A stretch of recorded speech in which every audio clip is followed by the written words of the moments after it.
En la encantadora fiesta del jardín de Sussex, una taza de té no tocada estaba esperando.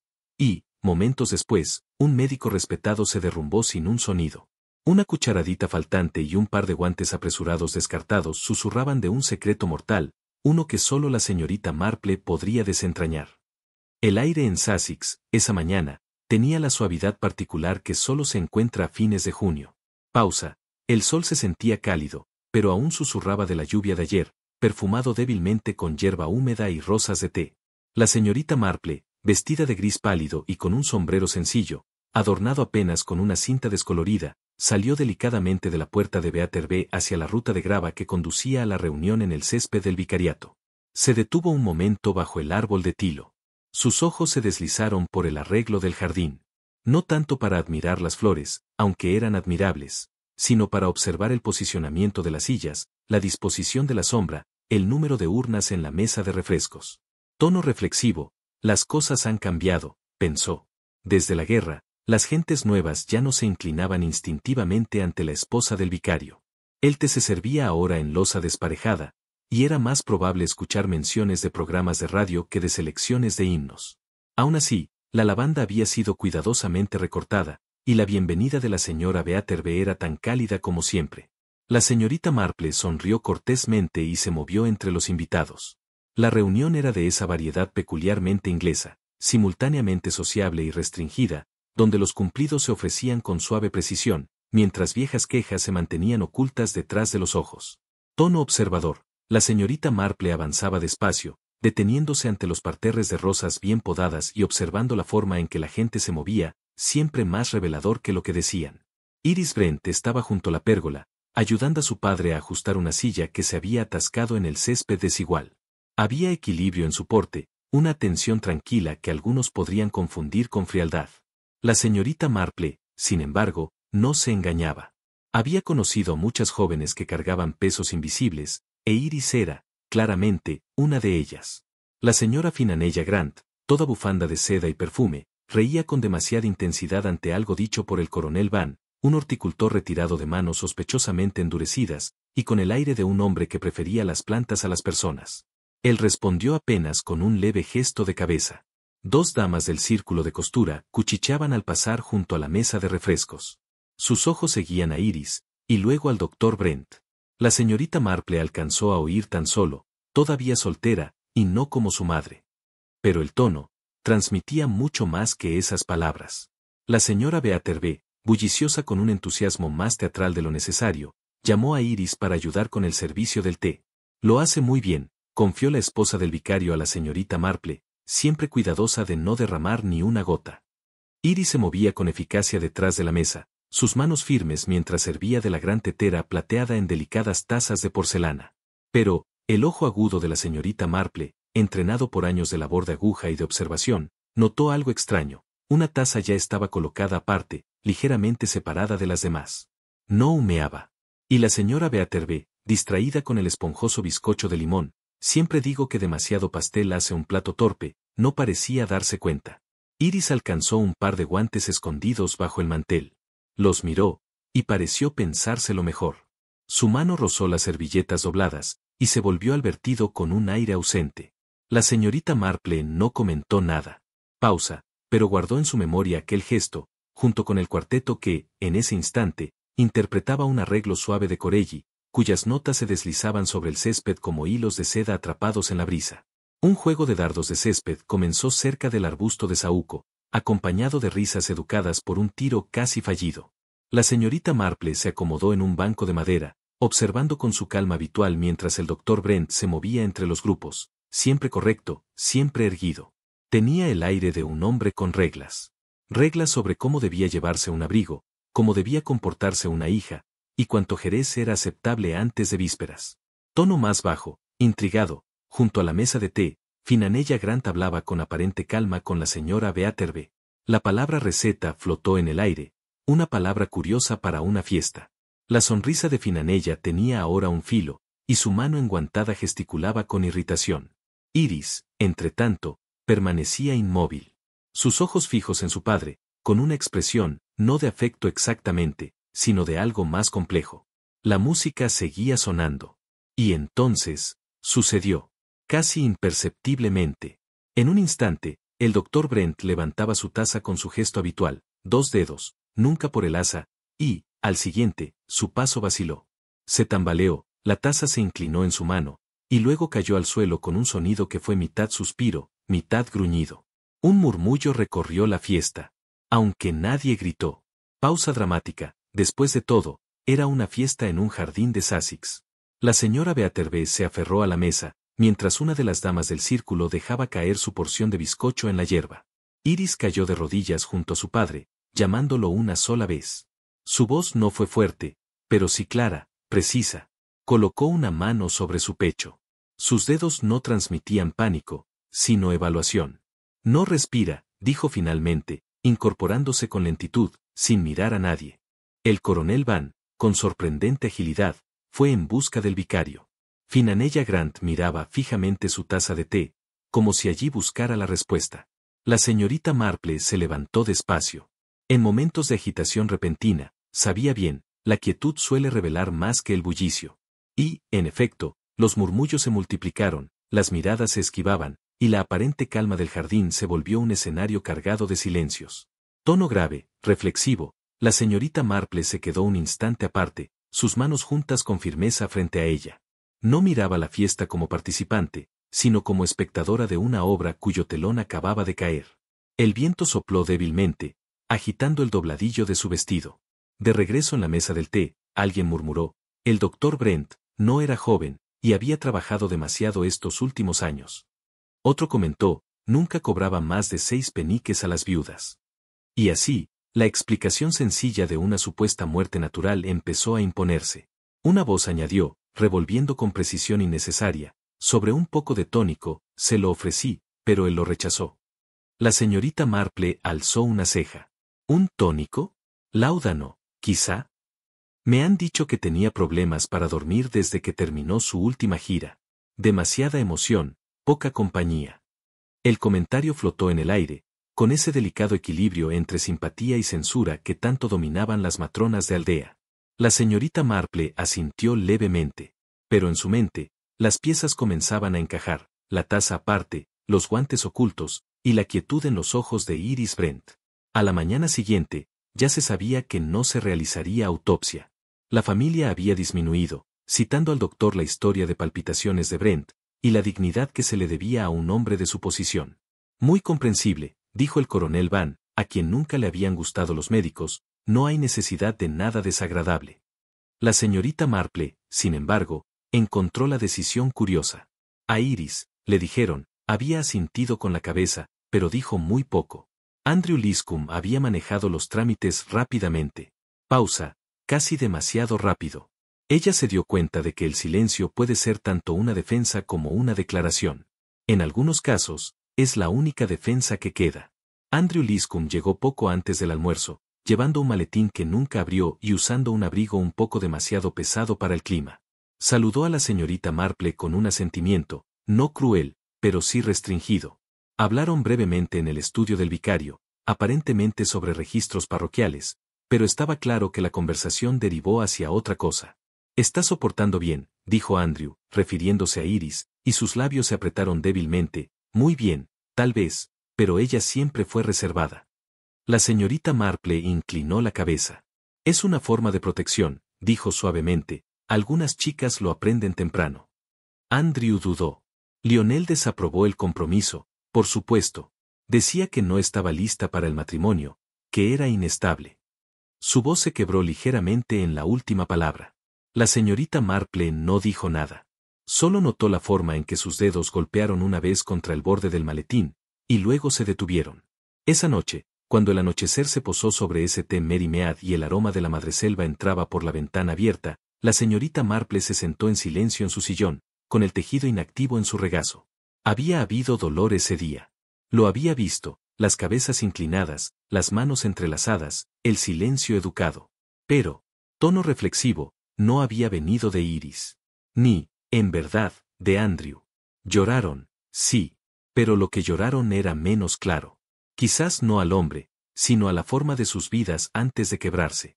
La señorita Marple, que había sabido distinguir entre tristeza y pérdida durante muchos años, cerró los ojos, dejando que el recuerdo del jardín se asentara nuevamente. La copa, la mirada, el silencio después. El dolor, pensó, se revela, no en lo que se llora, sino en lo que no puede decirse en voz alta. A la mañana siguiente, la señorita Marple hizo una visita breve pero decidida a la señorita Arnold, la costurera del pueblo. Una mujer de opiniones precisas y memoria excepcional para los detalles, especialmente en lo que respectaba a ropa, manchas y dobladillos descuidados. Mientras se sentaban en la sala de trabajo, con su débil aroma de almidón y aceite de lavanda, la señorita Marple preguntó, muy suavemente, sobre la fiesta del jardín.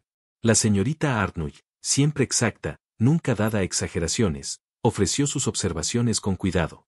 Estaba recortando el dobladillo en el vestido de la señora Cresgel, dijo, y miré justo a tiempo para ver a Iris Brent detrás de la pérgola, frotándose las manos con un pañuelo, rápido y nerviosa.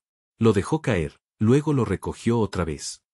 El rostro de la señorita Marple permaneció compuesto, pero su mente ya había tomado el hilo.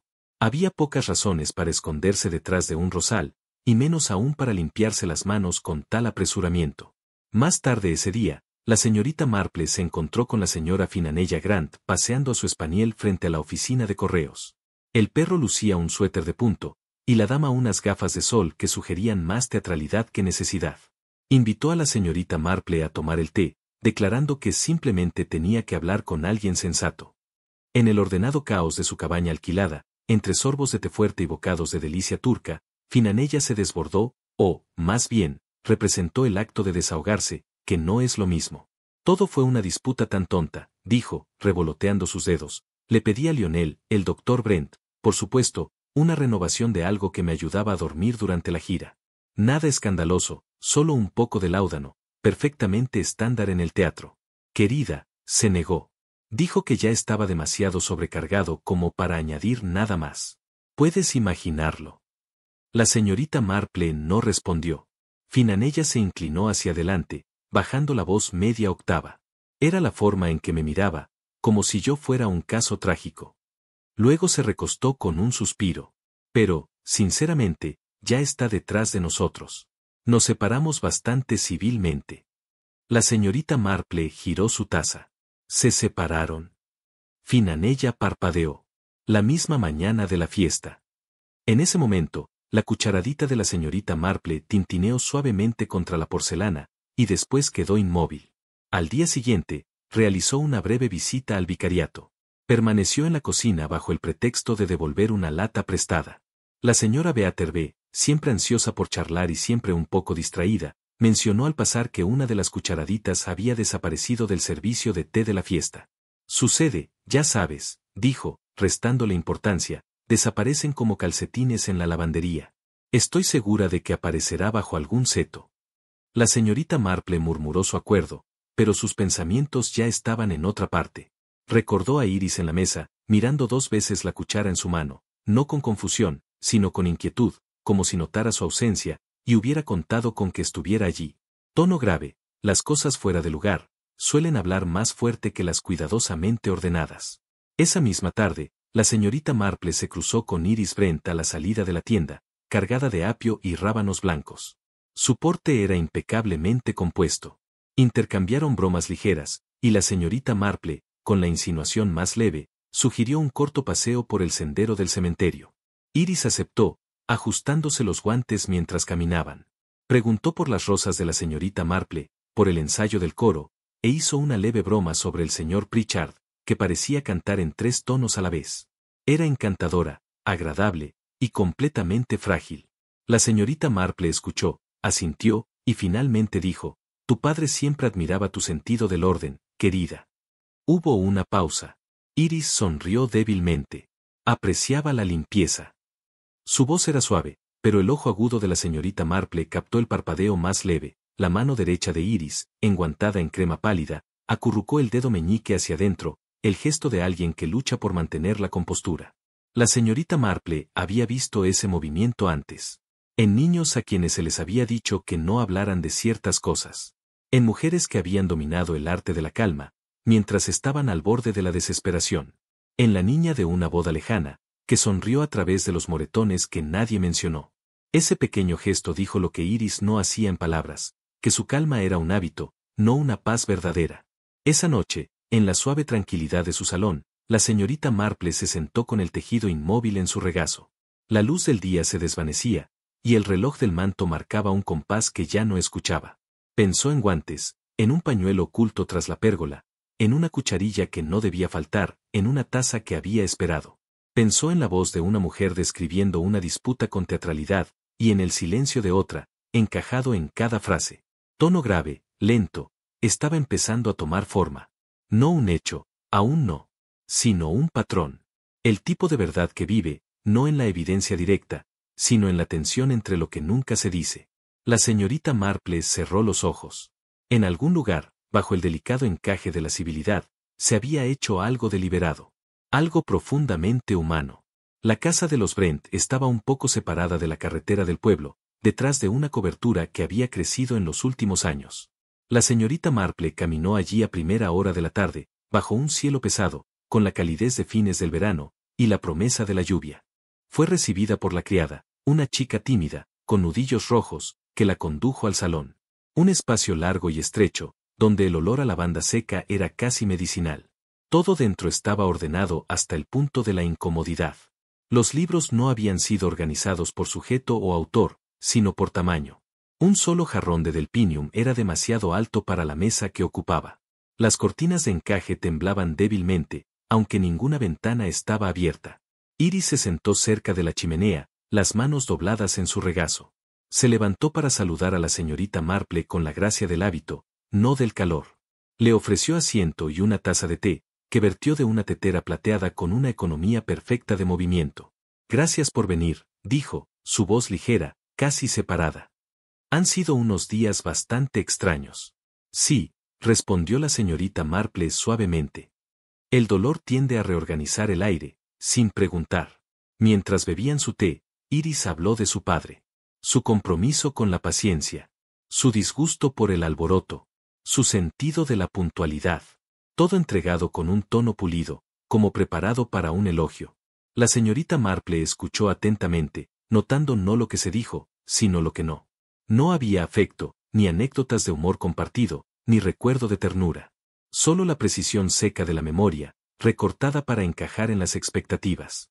Era estricto, por supuesto, dijo Iris con una leve sonrisa, pero creía en el orden en el servicio. Lo respeté por eso. ¿Y te respetó él a ti? Preguntó la señorita Marple en voz baja, casi como reflexionando en voz alta. La sonrisa de Iris no vaciló, pero su mirada se movió hacia la ventana. Creo que sí, dijo, tras un momento. Confió en mí con muchas cosas. Las palabras fueron elegidas con cuidado, demasiado cuidado. Como si la verdad, fuera la que fuese, hubiera sido cuidadosamente doblada y colocada en un cajón, que rara vez se abre. La señorita Marple, habiendo aceptado una segunda taza, esperó un silencio en la conversación antes de preguntar, como si recordara algo medio formado. ¿Escuchaste, querida, la reciente charla sobre la señora Grant y el asunto de la receta? Era una pregunta simple, ligeramente redactada, pero el efecto en Iris fue inmediato. Su mano, al llegar a verter su propio té, se sacudió ligeramente. La taza se inclinó lo suficiente como para que un delgado rastro de líquido caliente corriera hacia el platillo y sobre su pulgar enguantado. Ella no hizo sonido. Simplemente dejó la taza, demasiado rápido. Oh, creo que escuché algo de eso. Un malentendido, seguramente. Bastante, dijo la señorita Marple. Pero había visto el estremecimiento, pequeño, involuntario, inconfundible. No había sido el dolor lo que lo causó, ni la sorpresa. Había sido miedo. El tipo de miedo que se escapa antes de que una persona recuerde, que se supone que debe estar tranquila. Fuera, las primeras gotas de lluvia habían comenzado a caer, ligeras, vacilantes, tocando suavemente en las ventanas altas, como un niño inseguro de su bienvenida. Dentro del salón, la conversación cambió. Iris preguntó por las flores de la iglesia, la gota del vicario, la condición de la calle principal desde que comenzaron las nuevas entregas de camiones. Su voz era suave, el ritmo de sus frases tan medido como el tic-tac del reloj. Pero la luz había cambiado. Y también el aire. Lo que había comenzado como condolencia, se había convertido en algo más, una prueba de silencios. La señorita Marple terminó su té y se inclinó ligeramente hacia adelante. Sus manos se doblaron alrededor de la taza. Parecía bastante bien esa tarde. Tu padre, dijo suavemente. ¿Se quejó de algo más temprano en el día? Iris dudó. Solo por un segundo. Pero en ese espacio, algo inquieto parpadeó debajo de su quietud. No, dijo. No precisamente. Luego, tras una pausa demasiado exacta para ser accidental. Fue fuerte para su edad. La redacción fue deliberada, como si la frase hubiera sido ensayada de antemano. Golpeó a la señorita Marple como el tipo de cosas que uno dice, cuando no está seguro de lo que la verdad permitiría. No era falso, pero tampoco del todo limpio. La señorita Marple no preguntó más. Simplemente dejó que el silencio se alargara. Un espacio gentil que, con la mayoría de la gente, sacaría algo honesto. Pero Iris no ofreció nada. Sin embargo, su quietud había cambiado. Ya no era compostura, era rigidez. Como si algo dentro de ella resistiera una confesión, que aún no había reconocido ni siquiera para sí misma. La señorita Marple se levantó, le agradeció el té y no hizo ningún comentario sobre el derrame, la vacilación, o el dedo meñique escondido en la mano izquierda de Iris, que volvió a acurrucarse hacia adentro mientras tocaba el respaldo de la silla. No todo necesita decirse en voz alta, para ser escuchado. A veces, el silencio hace su propia música. Y la señorita Marple había aprendido, desde hace mucho tiempo, a escuchar. La visita de la señorita Marple a la oficina de Andrew Liscam no era extravagante. Había llamado antes para preguntar sobre un registro parroquial fuera de lugar, un asunto perfectamente legítimo.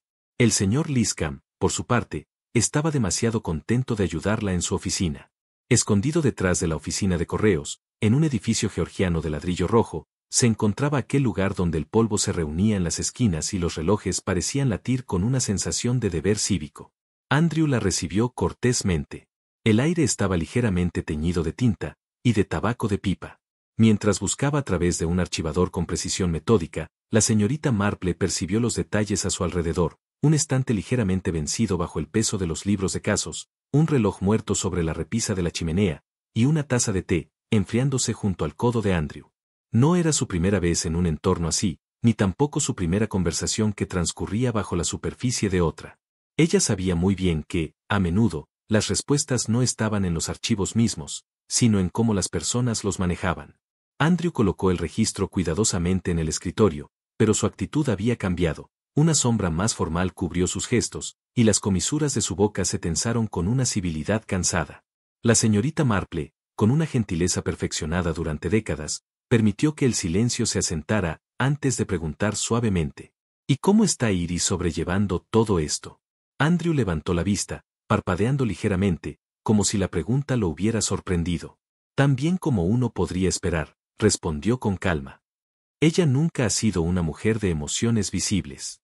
Ya sabes, ese tipo. Sí, dijo la señorita Marple con un leve asentimiento. Agua en calma y todo eso. Hubo una pausa. La señorita Marple bebió un sorbo de té, esperando con paciencia. Finalmente, Andrew agregó con un suspiro. Es realmente extraño. Realmente no hemos hablado desde los arreglos del funeral. No correctamente, al menos. Ha habido, se detuvo, buscando la palabra adecuada, una distancia. Y sin embargo, dijo la señorita Marple en voz baja, con suavidad. Tenía entendido que había cierto entendimiento entre ustedes. Andrew dejó escapar una pequeña risa, sin alegría. Hubo, supongo. O tal vez no lo hubo. Estas cosas con Iris, nunca estuvo muy claro lo que esperaba, o lo que temía. No era amargura lo que se percibía en su voz, sino algo más suave, más cansado, una especie de decepción que no pedía lástima. La señorita Marple colocó con cuidado su taza de té sobre la mesa. El doctor Brent no lo aprobaba, ¿verdad? Andrew sacudió la cabeza lentamente. No abiertamente, no. Pero lo hacía notar, en todas esas pequeñas formas en que lo hacen los padres. Haciendo preguntas puntuales, recomendando otros futuros, nunca diciendo lo que realmente pensaba, pero dejándolo perfectamente claro de todos modos. ¿Y dio sus razones? Preguntó la señorita Marple con interés. Andrew miró por la ventana durante un momento antes de responder, casi como si las palabras le pesaran en los labios. Dijo que ella era inquieta. Sí, esa fue la palabra exacta que usó, inquieta e impresionable. Que necesitaba estabilidad, no otra carga. Hubo un breve silencio. Andrew tragó saliva, y añadió en voz más baja. Le pregunté si pensaba que yo sería esa carga. Dijo que debería pensar cuidadosamente sobre lo que estaría heredando. El ceño de la señorita Marple se frunció débilmente. Esa es una forma curiosa de decirlo. Andrew asintió con gravedad. De hecho, nunca supe lo que quiso decir. No se trataba de dinero. Creo que fue algo más. Algo que pensó que yo no sabía, o que no debía saber. La señorita Marple dejó que la pausa se estirara un momento más, antes de preguntar suavemente. ¿Y sus asuntos estaban en orden? Andrew respiró corto por la nariz, la mitad divertida, aunque principalmente sorprendido. Había redactado un Nuevo Testamento. ¿Uno nuevo? Preguntó ella, alzando apenas la voz. Sí. Me lo mostró una quincena antes de la fiesta. Redirigía la mayor parte de su patrimonio a un fideicomiso médico de la aldea que estaba formando. Solo una asignación modesta quedaba para Iris. Debía firmarse después de la fiesta. Incluso habíamos discutido presenciarlo. Los dedos de la señorita Marple descansaban ligeramente en el borde doblado de sus guantes. ¿Y no estaba firmado? No, permaneció en su escritorio. El Viejo Testamento se encuentra, por supuesto. Iris hereda todo.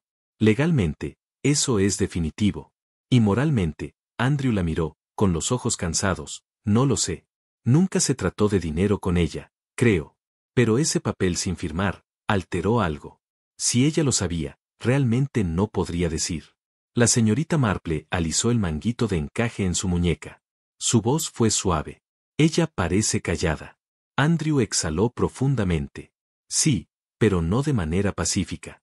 Últimamente era como si se retirara en sí misma. Menos cartas, menos visitas. Pensé que tal vez era la enfermedad de su padre, o algo en la casa. Pero entonces, una tarde, me preguntó algo, de la nada. ¿Qué preguntó ella? Dijo Marple, inclinándose apenas hacia adelante. Él dudó un instante. Preguntó si la gente alguna vez le debe demasiado a sus padres. Si uno podría sentirse agradecido y atrapado al mismo tiempo. La señorita Marple asintió lentamente. Eso suena, más bien como Iris. Andrew dio una sonrisa cansada. Lo hace. Ojalá hubiera entendido lo que quiso decir. En ese momento, simplemente le respondí que la gratitud no debería parecer una prisión. ¿Y cómo tomó eso? No dijo nada, pero no sonrió. La señorita Marple se puso de pie para irse, agradeciéndole por el registro. Mientras reunía sus cosas, su mirada se desvió hacia el escritorio. Allí, medio escondida bajo un folio de actos de tierra, había una pequeña tarjeta de catálogo, amarillenta en los bordes, arrugada débilmente. Estaba firmada con iniciales, LB. Era una mano apretada, reconocible por las viejas recetas y los resguardos de donación de la iglesia. Ella miró la fecha en la esquina. Habían pasado casi 15 años. Nada notable en la superficie, y sin embargo, su colocación se sintió inconclusa. ¿Vieja correspondencia? Preguntó casualmente. Andrew la miró y negó con la cabeza. No tengo idea. Ha estado enterrada ahí desde siempre. La señorita Marple sonrió cortésmente y no dijo nada más. Pero cuando salió a la luz del sol, su mente giró en torno a aquella tarjeta como una semilla entre sus dedos. Papel viejo, una inicial, una fecha, y quizá, si uno lo miraba lo bastante de cerca, el rastro de algo cuidadosamente guardado, o deliberadamente dejado atrás. La vicaria siempre era cálida, aunque nunca del todo acogedora. Sus muebles eran demasiado grandes para sus habitaciones, y su afecto se expresaba con demasiada frecuencia en cojines reorganizados y azucareras siempre llenas. La señorita Marple se sentó con la señora Beaterby en la sala trasera, tomando té en una taza que había pertenecido a la madre del vicario. Su conversación, como a menudo ocurría, deambulaba suavemente entre las flores de la iglesia, los nuevos himnarios, y el trágico fallecimiento del doctor Brent. Y entonces, sin previo aviso, llegó la observación. Recuerdo, dijo la señora Beaterby pensativamente, lo cuidadosa que fue Iris durante el servicio de té. Se quitó los guantes justo antes de servir. ¿Sabes? La mayoría de las chicas los habrían mantenido puestos. La taza de la señorita Marple se detuvo a mitad de camino hasta sus labios. ¿Había estado usando guantes más temprano en la tarde? Oh, no lo creo. No cuando llegó, ciertamente. Pero los tenía cuando sirvió té. Pálidos, de cuero fino. Creo que lo mencioné porque me pareció trivial, casi como la forma de los sándwiches, pero vagamente notable. Para la señorita Marple, en cambio, el detalle se doblaba hacia adentro, y se quedaba. No era inusual que una mujer joven llevara guantes en una fiesta formal de jardín. Y, sin embargo, Marple estaba bastante segura, no solo por memoria, sino por esa certeza que vive en el cuerpo, de que Iris Brent había llegado con las manos desnudas. Había sostenido una pequeña bolsa de mano, nada más. Sin susurro de cuero al saludar a la esposa del vicario. Sin tirones en los botones de la muñeca, como solían hacer las damas. Y, sin embargo, cuando estaba de pie detrás de la mesa del té, allí estaban, guantes tan suaves e incoloros como el pergamino, retirados con gracia suficiente para sugerir previsión. No fue la presencia de los guantes lo que inquietó a la señorita Marple, sino su momento. Su aparición repentina, y su desaparición inmediata. Habían existido solo por ese instante. El instante de servir. La señorita Marple lo meditó mientras caminaba de regreso a casa esa tarde, con su canasta de tejer balanceándose suavemente contra la cadera. Los guantes, después de todo, tenían dos propósitos, protección y ocultación. Pensó en el pañuelo detrás de la pérgola. En la cucharilla que había desaparecido. En el fino temblor en la voz de Iris, no histeria, sino contención. ¿Podrían los guantes haber ocultado algo? No por horas, no. Eso habría sido demasiado peligroso. Pero brevemente, sí, el tiempo suficiente para mover una cucharilla, para verter desde una taza distinta, para llevar algo que no debía ser visto. Eran guantes prácticos, no decorativos. Elegidos. Usados. Esa noche, la señorita Marple dio su paseo habitual por el estrecho camino que bordeaba la propiedad de los Brent. La noche era suave, perfumada con madreselva temprana, y la última tibieza del día persistía entre los setos.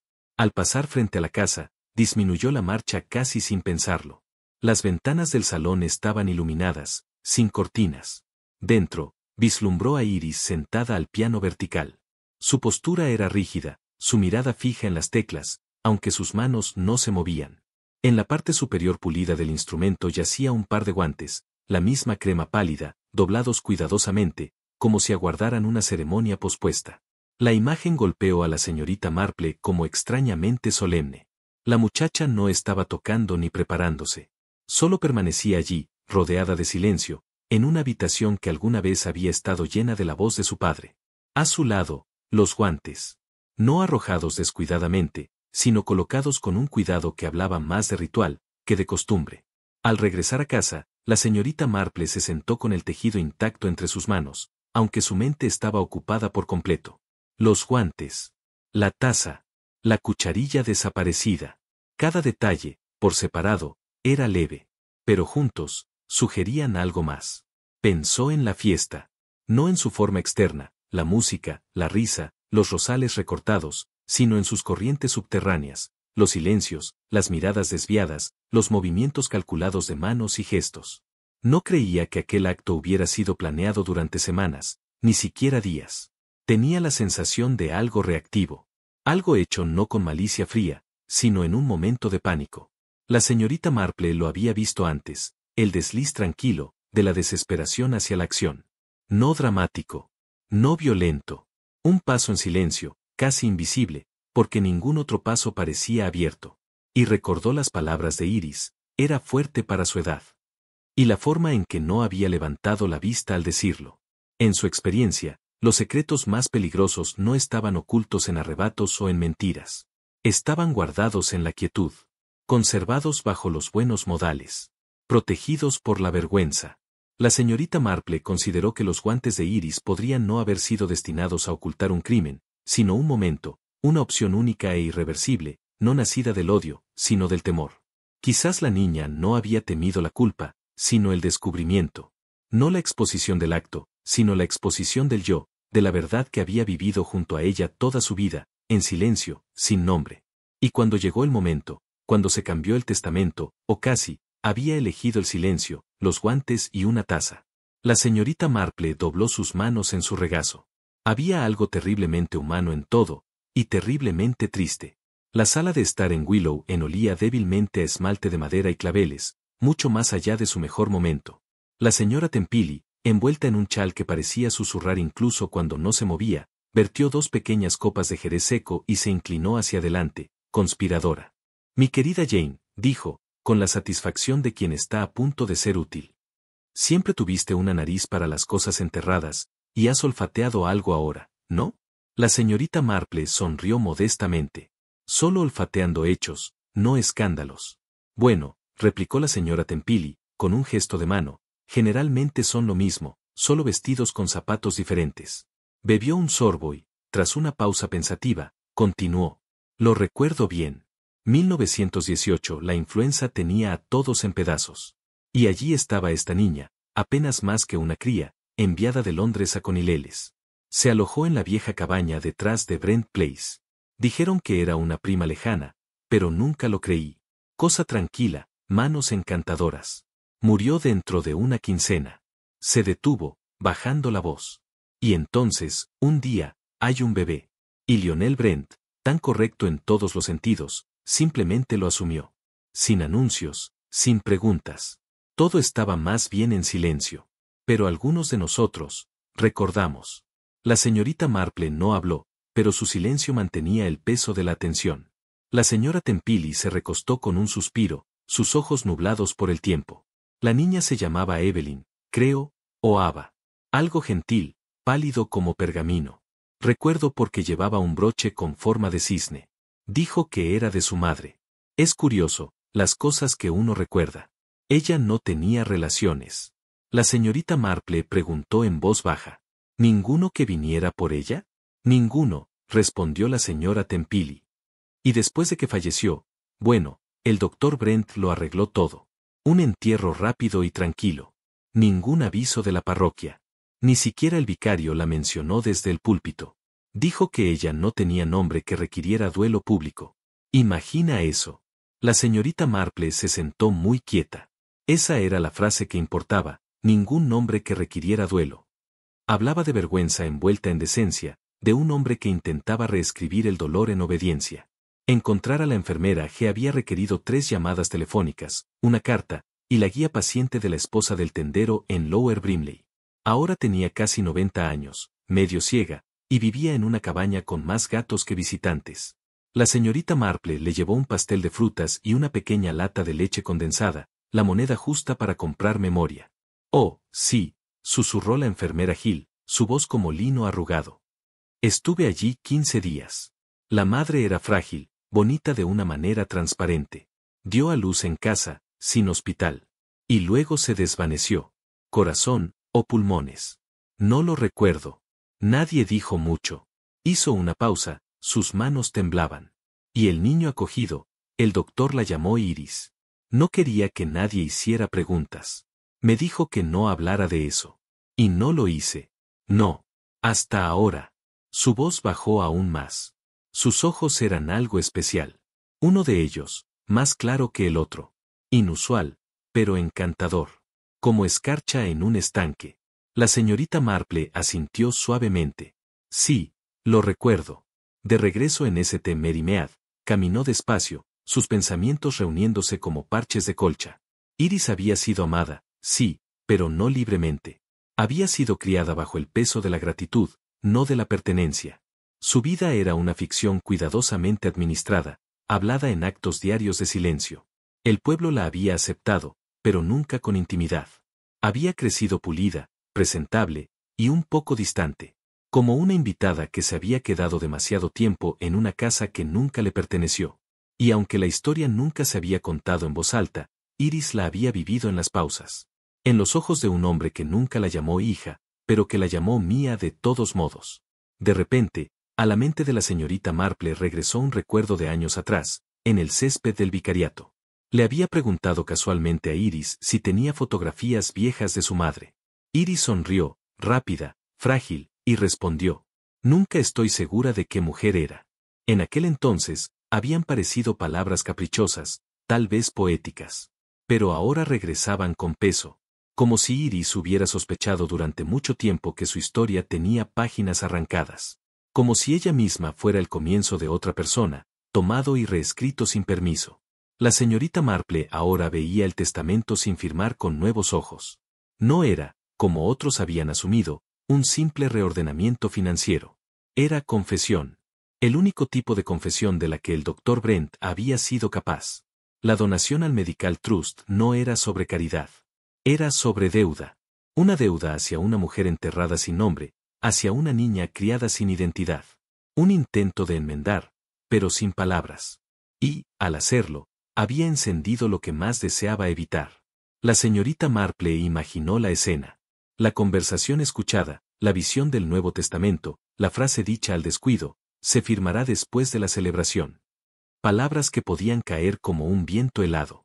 Para Iris, no era cuestión de dinero. Era cuestión de lugar, de pertenencia. El papel que había moldeado para encajar estaba siendo reescrito con tinta limpia. La traición, pensó la señorita Marple, no había sido ruidosa. Se había asentado en silencio, como escarcha sobre un campo que creía que la primavera ya había llegado. Y de esa frialdad, algo irreversible comenzó. La señorita Marple volvió a pensar en los guantes. Antes vistos como adorno, ahora revelados en su verdad. Habían cumplido su función, no como gesto social, sino como escudo, para llevar una cuchara de plata, para sumergirla en un vial, para sostenerla contra el calor hasta poder vaciarla. Actos que requerían ocultamiento, no elegancia. Los guantes, delgados y flexibles, no habían sido elegidos por su apariencia.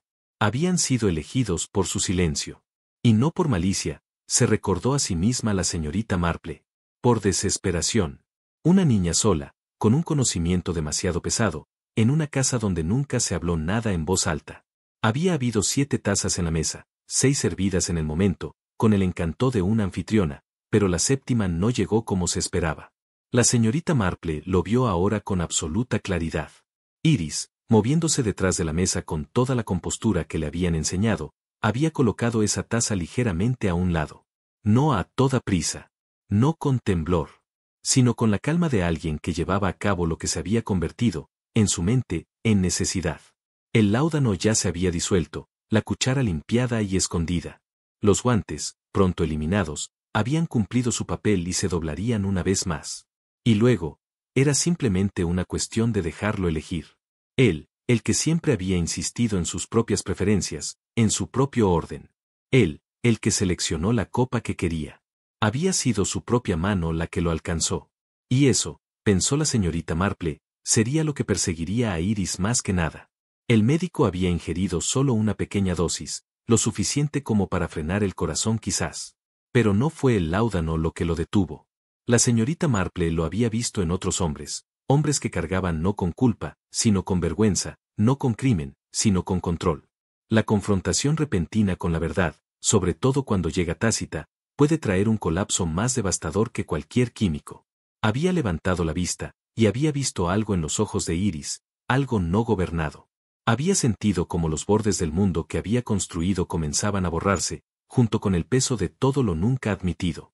La niña que crió, la madre que enterró, la joven que silenció, todo regresó de golpe. El corazón es algo frágil. Y cuando se rompe bajo la verdad, no siempre hace un sonido. La conversación de la señorita Marple con el inspector Cray tuvo lugar en la pequeña oficina lateral de la estación. Las persianas estaban entornadas, y el aire olía débilmente a tinta y linóleo viejo. Ella presentó los hechos sin indicios de drama, solo con el lento despliegue de causa, consecuencia y carácter. No habló de crimen, sino de tristeza. No de evidencia, sino de comprensión. Cray escuchó atentamente, su pluma inmóvil. Cuando ella terminó, él solo dijo: «Me estás pidiendo que no actúe». «No», respondió ella suavemente. «Te pido que permitas que el próximo acto sea suyo». Él no asintió, pero tampoco se opuso. La justicia, pensó la señorita Marple, no siempre se encontraba en los tribunales o en los titulares. A veces residía en los espacios tranquilos donde vive la conciencia, espacios que deben ser habitados mucho después de que los demás han olvidado. Exponer a Iris sería asignarle un nombre que no encajaba: asesina. Pero no era tan simple. Nunca lo había sido. Lo que había hecho estaba mal, sí, pero no había nacido de la codicia ni del odio, sino del dolor insoportable de no pertenecer. Y eso, pensó la señorita Marple, debía ser su propio tipo de castigo. Dejó una nota para Iris, escrita en su mejor mano, y la deslizó a través de la caja de cartas.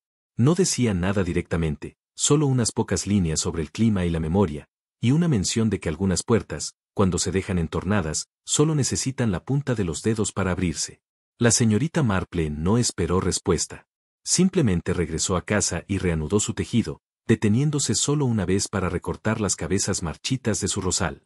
Algunas verdades, lo sabía bien, no necesitaban audiencia. Solo espacio, para respirar. La puerta del estudio del Dr. Brent se cerró con un clic suave.